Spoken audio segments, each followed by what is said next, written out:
2 days what I want to talk about today, and I really haven't settled in, so I'm going to go with a topic that I think is an important topic for us as entrepreneurs and business owners, and it's outsourcing. When to outsource and when not to outsource your staffing. I know for Susan and I, we were talking to someone yesterday about should I bring someone on as an employee or a 1099 situation.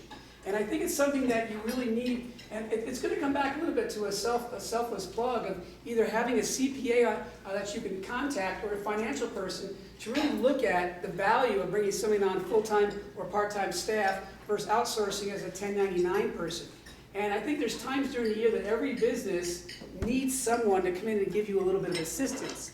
One of the things I find all the time when I'm working with clients, whether it's Susan's firm or anywhere else, is that we tend to get bogged down in doing things that don't bring us a lot of value financially to our company. What I mean by that is we're all world-class at something in your business. Dr. Kathy is great, but I think she's phenomenal at not so much working on me, but explaining to me in the whole process of going through of what chiropractic is going to do. She informed me, she took x-rays, she showed me the value. Now, I'm not saying what she does when she drops that desk and whatever that chair in her, goes clunk, and I feel better because she's phenomenal at that. But actually, if I was going to say what she's great at, is making me understand the value of chiropractic, because when I'm writing that check, it's painful. Okay? She's phenomenal at that. So maybe someday she brings in a great chiropractor that's not real good verbally and is communicating the message, but she wants to continually grow her business. And she's really the person that explains chiropractic better than any other chiropractor I've ever met. And she makes me feel comfortable with the medical application of it. That's why I think you're world class at your company. I think you're great at physically working on me, but I think you're better at explaining it to me of what it's about and why, value, showing me how my blood and my food and all comes together. You're world class. And we tend to get off of our world class thing when we don't outsource.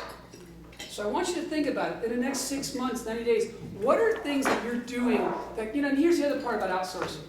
Truly, typically the things you're outsourcing are between minimum wage and a $15 an hour job. Truly. That's truly what you're outsourcing.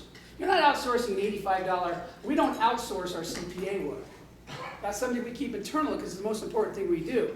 But the things you are outsourcing typically are jobs that people actually really need. They need those 20 hours in your office at $10, $12 an hour. That to them is a good paying position. And so us as entrepreneurs, not only does outsourcing get you out of the things that you don't love to do and put you back into the areas that you do very well, it also provides income for those who actually need to make that income.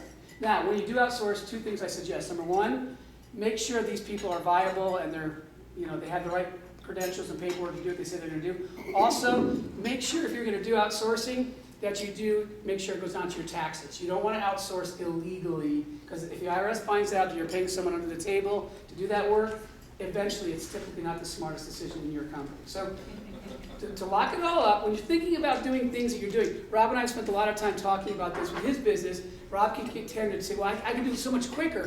And he can, there's no doubt. But if he spent 6 hours teaching somebody one time how to do that, he's then freeing up hundreds of hours in the long term. And that's the challenge of outsourcing. You have to stop and train, or create systems, then train, and then you can outsource.